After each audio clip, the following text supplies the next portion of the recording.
Welcome back everyone to my channel Taj Edge online classes. This is a question paper analysis of cases 2024 commerce. ಈ ವಿಡಿಯೋದಲ್ಲಿ question number 71 ಇಂದ question number 80 ವರೆಗೂ analysis. ನಿಮ್ಮ video ಕ್ವಾಲಿಟಿನ ನೀವು advance ಲೆವೆಲಲ್ಲಿ set ಮಾಡ್ಕೊಳ್ಳಿ so that you can able to see the pictures or the words on the screen properly. Okay, question number 71. Which of the following is used by the strategic marketing planning process? Nodi strategic marketing planning process anta bandaga what is strategic marketing planning process anta first artha madkoli. Strategic marketing planning process is a long term goal oriented process anta ಹೇಳ್ತಾ ಇದ್ದಾರೆ. Long strategic ಅಂದ್ರೇನೆ long term. Okay, ಒಂದು organisation ಅಲ್ಲಿ long term ಅಲ್ಲಿ, ಈಗ ಸದ್ಯಕ್ಕೆ ಅಂತ ಅಲ್ಲ, ಲಾಂಗ್ ಟರ್ಮ್ ಅಲ್ಲಿ 2 ವರ್ಷ 3 ವರ್ಷ 5 ವರ್ಷ 10 ವರ್ಷದಲ್ಲಿ ಲಾಂಗ್ ಟರ್ಮಲ್ಲಿ ನಾವು ಯಾವ ರೀತಿ ಇರುವಂತಹ ರಿಸೋರ್ಸಸ್ನ ಯೂಸ್ ಮಾಡಿಕೊಂಡು ನಮ್ಮ ಮಾರ್ಕೆಟಿಂಗ್ ಆಬ್ಜೆಕ್ಟಿವ್ಸ್ನ ಅಚೀವ್ ಮಾಡ್ತೀವಿ. ಮತ್ತೆ ಹೇಳ್ತೀನಿ, ಲಾಂಗ್ ಟರ್ಮಲ್ಲಿ ಇರುವಂಥ resources like financial, human, technology ಇದನ್ನೆಲ್ಲ ಯೂಸ್ ಮಾಡಿಕೊಂಡು ನಾವು ಯಾವ ರೀತಿ ಮಾರ್ಕೆಟಿಂಗ್ ಆಬ್ಜೆಕ್ಟಿವ್ಸ್ನ ರೀಚ್ ಮಾಡ್ತೀವಿ ಅನ್ನುವಂಥದ್ದೇ ಸ್ಟ್ರಾಟಜಿಕ್ ಮಾರ್ಕೆಟಿಂಗ್ ಪ್ಲಾನಿಂಗ್ ಪ್ರೋಸೆಸ್. ಇದರಲ್ಲಿ usually depends on resource base and capabilities provide by the overall corporate strategy ಅಂತ ಹೇಳ್ತಾ ಇದ್ದಾರೆ. ಮಾರ್ಕೆಟಿಂಗ್ ಪ್ಲಾನಿಂಗ್ ಪ್ರೋಸೆಸ್ ಏನಿದೆ, resource base provided by firm strategy ಏನಿದೆ ಅದ್ರ ಬೇಸಿಸ್ ಮೇಲೆ ಇದು overall strategic marketing planning process depend ಆಗಿದೆ ಅಂತ ಹೇಳ್ತಾ ಇದ್ದಾರೆ. Okay, this is done. So ಈಗ ಕೀ ಕಾನ್ಸೆಪ್ಟ್ಸ್ ಇದು ಬಿಟ್ಟು ನೀವೇನೇನನ್ನ ಓದಬೇಕಾಗುತ್ತೆ, you have to learn that corporate strategy, business strategy, functional level strategy, levels of ಸ್ಟ್ರಾಟಜೀಸ್ನ ಓದಬೇಕು. ಸ್ಟ್ರಾಟಜಿಕ್ ಮಾರ್ಕೆಟಿಂಗ್ ಪ್ರೋಸೆಸ್ ಸ್ಟೆಪ್ಸ್ ಇಲ್ಲಿದೆ ನೋಡಿ. ಸಿಚುವೇಶನಲ್ ಅನಾಲಿಸಿಸ್ ಮಾಡಬೇಕು ಫಸ್ಟ್, ಸ್ವಾಟ್ analysis, PESTEL analysis, PESTEL analysis, ಇದ್ರ ಎರಡರ ಬಗ್ಗೆನೂ ನಿಮಗೆ ಗೊತ್ತಿದೆ. Next setting marketing objectives, this is process, but ನಿಮಗೆ ಅದ್ರ ಜೊತೆ ಗೊತ್ತಿರಬೇಕದು ಅಂತಲೇ ಹೇಳ್ತಾ ಇದ್ದೀನಿ ನಾನು. ಓಕೆ, ಸಿಚುವೇಶನ್ ಅನಾಲಿಸಿಸ್ ಮಾಡಬೇಕು ಅಥವಾ ಮಾರ್ಕೆಟಿಂಗ್ ಎನ್ವೈರನ್ಮೆಂಟಲ್ ಅನಾಲಿಸಿಸ್ ಅಂತ ನಾವೇನು ಹೇಳ್ತೀವಿ ಅದನ್ನು ಮಾಡಬೇಕು. ನೆಕ್ಸ್ಟ್ ಸೆಟ್ಟಿಂಗ್ ಮಾರ್ಕೆಟಿಂಗ್ ಆಬ್ಜೆಕ್ಟಿವ್ಸ್ನ ಸೆಟ್ ಮಾಡಬೇಕು. ಸ್ಟ್ರಾಟಜಿ ಫಾರ್ಮುಲೇಷನ್ ಮಾಡಬೇಕು. ಫಾರ್ಮುಲೇಷನಲ್ಲಿ STP, segmentation, targeting and positioning. ಅದಾದ ನಂತರ ಸ್ಟ್ರಾಟಜಿಕ್ ಇಂಪ್ಲಿಮೆಂಟೇಷನ್ ಮಾಡಬೇಕು using marketing mix, that is product, price, place, promotion. Okay, evaluation and control ಮಾಡಬೇಕು. ಲಾಸ್ಟಲ್ಲಿ ನಾವು ಇಂಪ್ಲಿಮೆಂಟ್ ಆದಂಥ ಸ್ಟ್ರಾಟಜಿ ಸರಿಯಾಗಿ ವರ್ಕ್ ಆಗ್ತಾ ಇದೆಯೋ ಇಲ್ವೋ, ಏನು ಆ್ಯಕ್ಷನ್ ತೊಗೊಳ್ಬೇಕು ಅಂತ ನಾವು ಇವ್ಯಾಲ್ಯೂಯೇಷನ್ ಆ್ಯಂಡ್ ಕಂಟ್ರೋಲ್ನ ಮಾಡಬೇಕಾಗುತ್ತೆ. So resource based view, firms resource and capabilities determine its competitive advantage. ಇದು ನಮಗೆ ಗೊತ್ತಿರಬೇಕು, ರಿಸೋರ್ಸ್ ಬೇಸ್ಡ್ ವ್ಯೂ ಅಂದರೆ ಏನು ಅಂತ.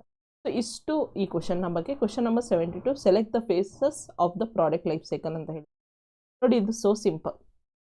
ಪ್ರಾಡಕ್ಟ್ ಲೈಫ್ ಸೈಕಲಲ್ಲಿ ನಮಗೆ ಗೊತ್ತಿದೆ introduction, maturity, growth and decline. Correct. Introduction, maturity, growth and decline ಅನ್ನೋದು 4 stages that is in a product life cycle in marketing management. ಇನ್ನೊಂದು ಬರುತ್ತೆ ಪ್ರಾಜೆಕ್ಟ್ ಲೈಫ್ ಸೈಕಲ್ ಅಂತ. ಓಕೆ, ಪ್ರಾಜೆಕ್ಟ್ ಲೈಫ್ ಸೈಕಲಲ್ಲಿ ಇಂಟ್ರೊಡಕ್ಷನ್ ಬರಲ್ಲ, introduction, growth, maturity, decline ಬರಲ್ಲ. So ಇಲ್ಲಿ ನಮಗೆ ಕರೆಕ್ಟಾಗಿ ಗೊತ್ತಿರಬೇಕು ಪ್ರಾಡಕ್ಟ್ ಲೈಫ್ ಸೈಕಲ್ ಅಂತ ಹೇಳಿದ್ದಾರೆ ಅವರು. ಪ್ರಾಡಕ್ಟ್ ಲೈಫ್ ಸೈಕಲ್ನ stages introduction, growth, maturity and decline. Introduction ಅಂದರೆ ಡಿ ಅಲ್ವಾ, D, growth, maturity and decline ಇದು ಅಂದ್ಕೊಳ್ತೀವಿ. Third one. ಓಕೆ, 72ಗೆ 3 is the option. So introduction, growth, maturity, decline and product life cycle curve. ಮತ್ತು ಅದರಲ್ಲಿ pricing strategies ಕೇಳ್ತಾರೆ marketing ಮ್ಯಾನೇಜ್ಮೆಂಟಲ್ಲಿ. ಪ್ರತಿಯೊಂದು ಸ್ಟೇಜಲ್ಲಿ ಯಾವ ರೀತಿ ಪ್ರೈಸಿಂಗ್ ಮಾಡ್ತಾರೆ, ಲೈಕ್ ಇಂಟ್ರೊಡಕ್ಷನಲ್ಲಿ ಯಾವ ಪ್ರೈಸಿಂಗು, ಗ್ರೋತಲ್ಲಿ ಯಾವುದೋ, ಮೆಚುರಿಟಿನಲ್ಲಿ, ಡಿಕ್ಲೈನಿಂಗಲ್ಲಿ ಅದು ಹೇಳ್ಬೋದು. ಆಮೇಲೆ ಪ್ರಾಡಕ್ಟ್ ಎಕ್ಸ್ಟೆನ್ಷನ್ ಸ್ಟ್ರಾಟಜೀಸ್ ಬಗ್ಗೆನೂ ಓದ್ಕೊಂಡು ಹೋಗಿ. ಅದಾದಮೇಲೆ question number 73, number of product lines a company carries is called. ನೋಡಿ, ಒಂದು ಪ್ರಾಡಕ್ಟ್ ಲೈನ್ಸ್, ಒಂದು ಪ್ರಾಡಕ್ಟ್ ಮಿಕ್ಸ್ ಬಗ್ಗೆ ಇಲ್ಲಿ ಅರ್ಥ ಮಾಡ್ಕೊಳ್ಬೇಕಾಗುತ್ತೆ. ನಾವು total set of products company offers to its customers. ನೋಡಿ, ಅಮೂಲ್ ಅಂತ ಅಂದ್ಕೊಳ್ಳೋಣ. ಅಮೂಲಲ್ಲಿ ಟೋಟಲ್ ಎಷ್ಟೊಂದು ಪ್ರಾಡಕ್ಟ್ಸ್ ಇದೆ, ಹೌದಲ್ವಾ? ಹಿಂದೂಸ್ತಾನ್ ಯೂನಿಲಿವರ್ ಅಂತ ಅಂದ್ಕೊಳ್ಳೋಣ, ತುಂಬ ಪ್ರಾಡಕ್ಟ್ಸ್ ಇದೆ. ಅಷ್ಟೇ ಯಾಕೆ, ಈವನ್ ರಿಲಯನ್ಸ್ ಅಂತ ಅಂದ್ಕೊಂಡ್ರೂ ಎಷ್ಟೊಂದು ಪ್ರಾಡಕ್ಟ್ ಇದೆ. ಅದನ್ನೇ ನಾವು ಪ್ರಾಡಕ್ಟ್ ಮಿಕ್ಸ್ ಅಂತ ಹೇಳೋದು. ಅದರಲ್ಲಿ ಪ್ರಾಡಕ್ಟ್ ಮಿಕ್ಸಲ್ಲಿ ಪ್ರಾಡಕ್ಟ್ ವಿಡ್ತ್, ಡೆಪ್ತ್, ಲೆಂತ್, ಆಮೇಲೆ ಕನ್ಸಿಸ್ಟೆನ್ಸಿ, ಇದು 4 ಟರ್ಮ್ ನಮಗೆ ಕರೆಕ್ಟಾಗಿ ಗೊತ್ತಿರಬೇಕು. Product width product debt okay depth okay debt ಅಂತಲೇ ಬರುತ್ತೆ ನನಗೆ because I am a finance student. Debt ಅಂತ ಬರುತ್ತೆ DBT ಈಕ್ವಿಟಿ ಡೆಟ್ ಅಂತ. ಇಲ್ಲಿ ಡೆಪ್ತ್ DEPTH ಡೆಪ್ತ್ ಅಂದರೆ ನಿಮಗೆ ಗೊತ್ತಿದೆ ಎಷ್ಟು ವೇರಿಯಂಟ್ಸ್ ಆಫರ್ ಮಾಡ್ತಾರೆ ಅಂತ. ಸೊ ಪ್ರಾಡಕ್ಟ್ ಮಿಕ್ಸ್ ವಿಡ್ತ್ ಅಂದರೆ ಒಂದೇ ಪ್ರಾಡಕ್ಟಲ್ಲಿ ಎಷ್ಟು ವಿಡ್ತ್ ಇದೆ ಅಂತ. Okay I can show it through you with an example here. Product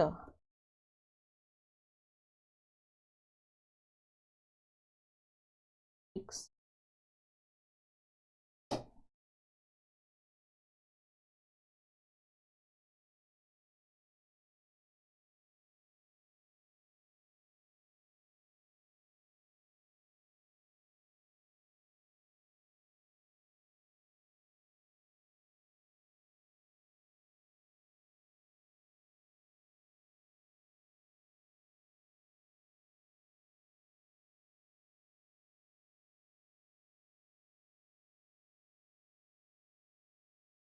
hope that you can see the image, or else you can type online, you will get to see the image properly. Okay, so ಇಲ್ಲಿ ಏನು observe ಮಾಡ್ತಾ ಇದ್ದೀರಾ, ಒಂದು company ಇದೆ, ಅದರೊಳಗೆ different product lines ಇದೆ.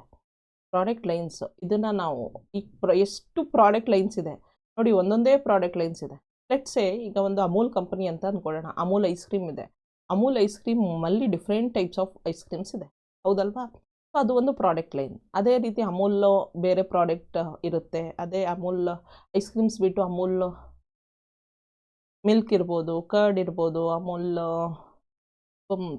ಪನೀರ್ ಇರ್ಬೋದು. ಆ ರೀತಿ ಡಿಫ್ರೆಂಟ್ ಪ್ರಾಡಕ್ಟ್ ಲೈನ್ಸ್ ಇರುತ್ತಲ್ವಾ, ಕರೆಕ್ಟ್? ಅದೇ ರೀತಿ ಅಷ್ಟೇ. ಇನ್ನೂ ಬೆಸ್ಟಾಗಿ ತೊಗೊಳ್ಬೇಕು ಅಂದರೆ you can take Reliance company. Reliance company, they are into mobile networking, they are into diesel, petrol, they are into petroleum, they are into sandals, ಏನಂತೀವಿ ನಾವು, ಶೂಸ್ ಅದೆಲ್ಲ ಮಾರುವಂಥದ್ದು, ಅಪರಲ್ಸ್, ಅಲ್ಲೆಲ್ಲ ಪ್ರತಿಯೊಂದರಲ್ಲೂ ಇದ್ದಾರೆ. ಅದನ್ನು ನಾವು ಪ್ರಾಡಕ್ಟ್ ಲೈನ್ ಅಂತೀವಿ. ಎಷ್ಟು ಪ್ರಾಡಕ್ಟ್ ಲೈನ್ ಇದೆಯೋ ಅದನ್ನು ನಾವು ಪ್ರಾಡಕ್ಟ್ ವಿಡ್ತ್ ಅಂತ ಹೇಳ್ತೀವಿ. ಒಂದೊಂದು ಪ್ರಾಡಕ್ಟಲ್ಲೂ ಎಷ್ಟು ವೆರೈಟೀಸ್ ಇದೆ ಅದನ್ನು ನಾವು ಪ್ರಾಡಕ್ಟ್ ಡೆಪ್ತ್ ಅಂತ ಹೇಳ್ತೀವಿ. ಸೊ ಟೋಟಲ್ ಎಷ್ಟು ಪ್ರಾಡಕ್ಟ್ ಉದ್ದ ಇದೆ, ಎಷ್ಟು ಅಗಲ ಇದೆ ಅನ್ನೋದು ಪ್ರಾಡಕ್ಟ್ ವಿಡ್ತ್, ಎಷ್ಟು ಉದ್ದ ಇದೆ ಅನ್ನೋದು ಪ್ರಾಡಕ್ಟ್ ಲೆಂತ್, ಪ್ರಾಡಕ್ಟ್ ಡೆಪ್ತ್, ಒಂದೊಂದು ಪ್ರಾಡಕ್ಟ್ ಲೈನಲ್ಲೂ ಕೂಡ ಎಷ್ಟು ಪ್ರಾಡಕ್ಟ್ಸ್ ಇದೆ ಅನ್ನೋದು ಪ್ರಾಡಕ್ಟ್ ಡೆಪ್ತ್. ಓಕೆ, ಸೊ ಇಲ್ಲಿ ನಾವು ಪ್ರಾಡಕ್ಟ್ ವಿಡ್ತ್ ಬಗ್ಗೆ number of product lines offered, like Hindustan Unilever soap, detergent, cosmetic, beverage, ಆ ರೀತಿ. ಪ್ರಾಡಕ್ಟ್ ಮಿಕ್ಸ್ ಅದರಲ್ಲಿ ಡೆಪ್ತ್ ಅಂತ ಬಂದಾಗ number of variants offered under a product line. Like Dove ಸೋಪಲ್ಲಿ Dove cream, Dove bar, Dove sensitive etcetera. Product ಲೆಂತಲ್ಲಿ total number of items across all product lines, total ಎಷ್ಟಿದೆ ಅಂತ, total number of products in HUL's portfolio. ಆ ರೀತಿ total number of products in Reliance industry, total number of products in Amul, ಆ ರೀತಿ total product length.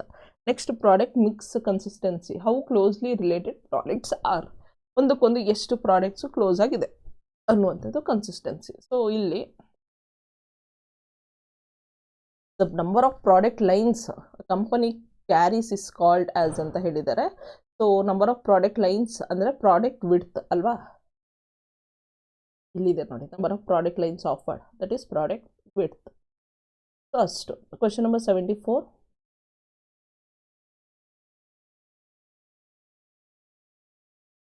Assertion and reasoning ಕೊಟ್ಟಿದ್ದಾರೆ. Differential pricing structure is design to accommodate various categories of buyers. Marketing question ಇದು. It aims at increasing sales and revenues and driving competitors out of the market course ಅಂತ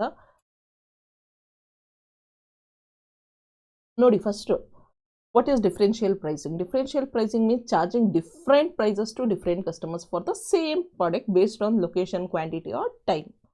So same product, different prices for different customers. ಅದು ಲೊಕೇಶನಲ್ಲಿ ಬೆಂಗಳೂರಲ್ಲಿ ಒಂದು ರೀತಿ prices, ಮೈಸೂರಲ್ಲಿ ಒಂದು. Quantity basis, 100 gram ಪ್ಯಾಕೆಟಿಗೆ different, 150 gram ಪ್ಯಾಕೆಟಿಗೆ different. Or time basis, season basis, ಆ ರೀತಿ ಒಂದೊಂದು ಸೀಸನ್ಸಲ್ಲಿ ಒಂದೊಂದು ರೀತಿ ಪ್ರೈಸಿಂಗ್ ಮಾಡುವಂಥದ್ದು. ದಟ್ ಇಸ್ ಡಿಫ್ರೆನ್ಷಿಯಲ್ ಪ್ರೈಸಿಂಗ್ ಅಂತ. ಯಾಕೆ?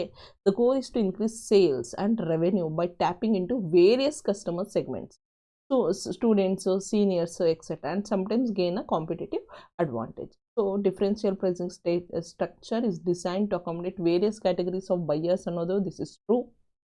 It aims at increasing sales and revenue and driving competitors out of the market course. Adu correct.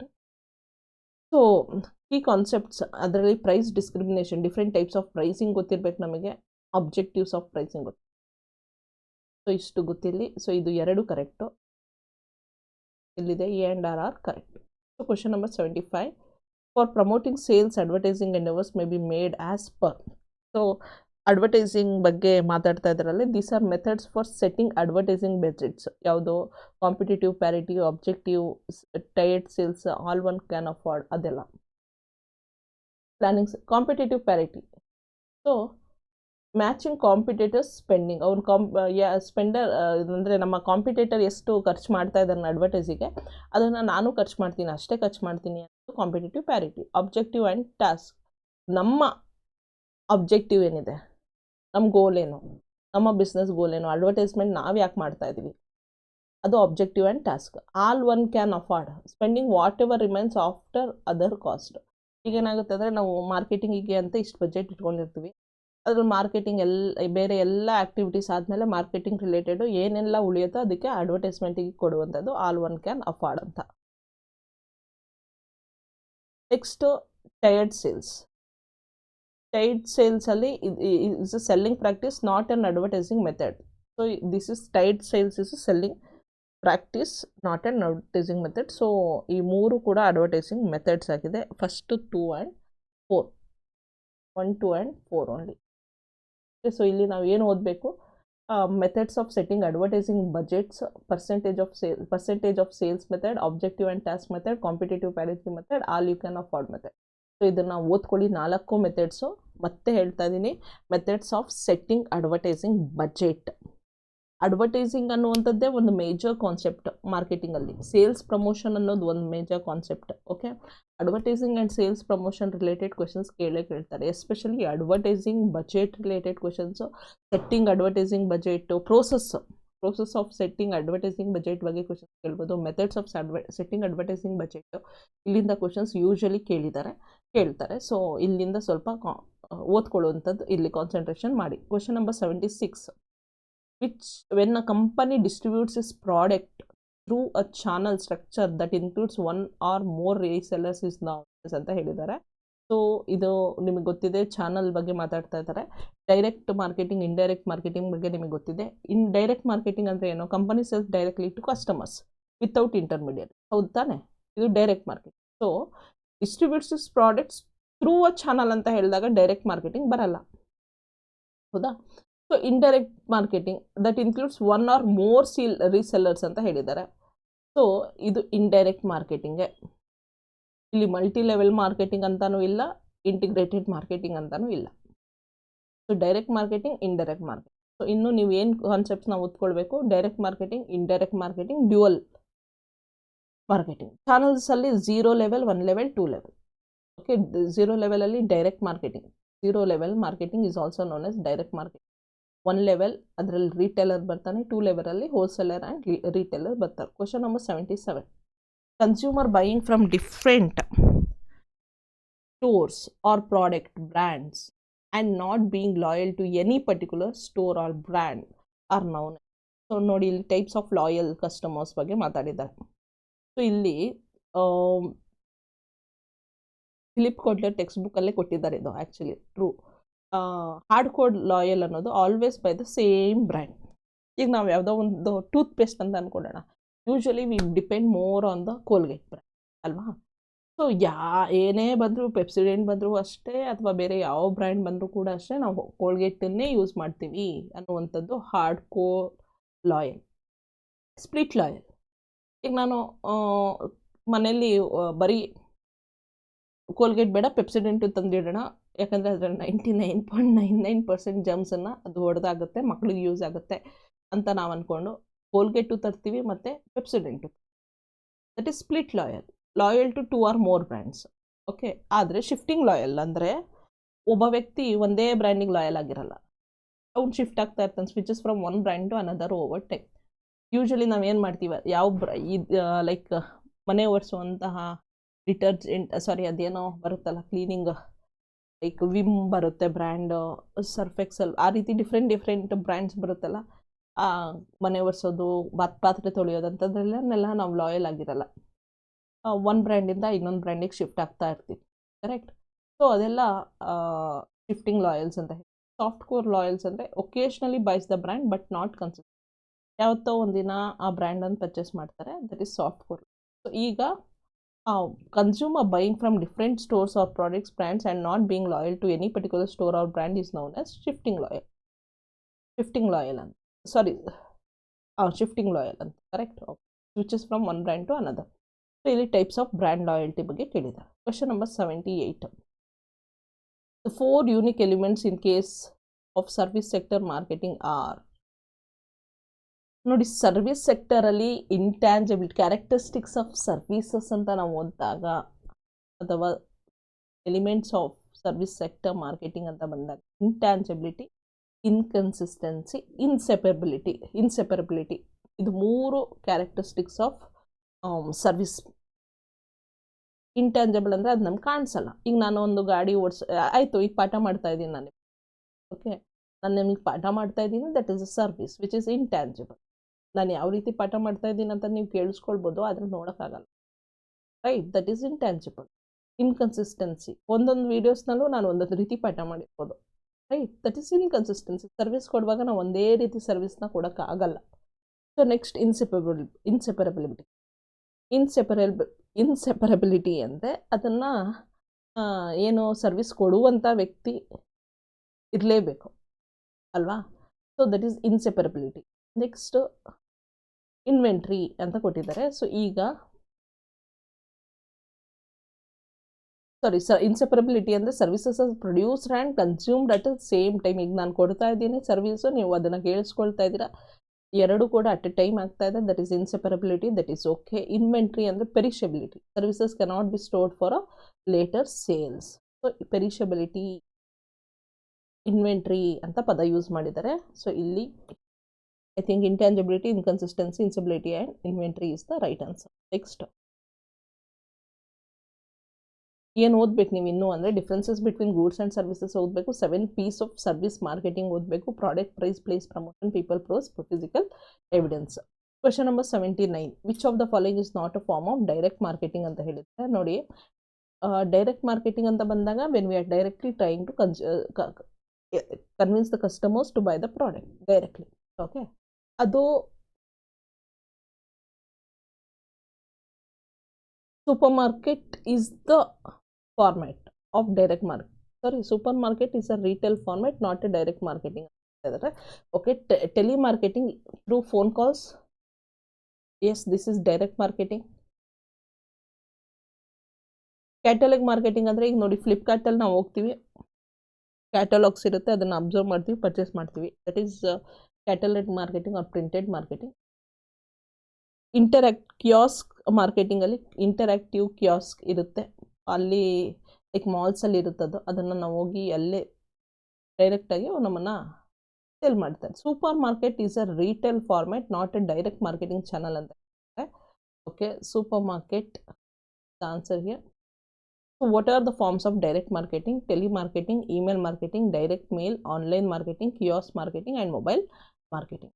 So ಇಷ್ಟು ಡೈರೆಕ್ಟ್ ಮಾರ್ಕೆಟಿಂಗ್ ಫಾರ್ಮ್ಸು, ಇಷ್ಟು ನಮಗೆ ಗೊತ್ತಿರಲಿ. ಆಮೇಲೆ ಟೈಪ್ಸ್ ಆಫ್ ಸೂಪರ್ ಮಾರ್ಕೆಟ್ಸು ಇದೆ, ಅದು ಕೂಡ ಗೊತ್ತಿರಬೇಕು ನಮಗೆ, types of super market. And the last question in this video, and question number 80. Distribution logistics also termed as market logistics does not include ಅಂತ ಇದೆ.